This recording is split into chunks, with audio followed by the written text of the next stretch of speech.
लख 84 में बहु दिन भटक्या घड़ी घड़ी कसूर बताओ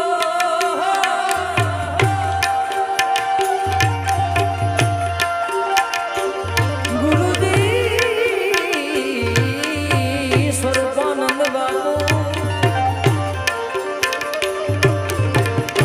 लख 84 में बहु दिन भटक्या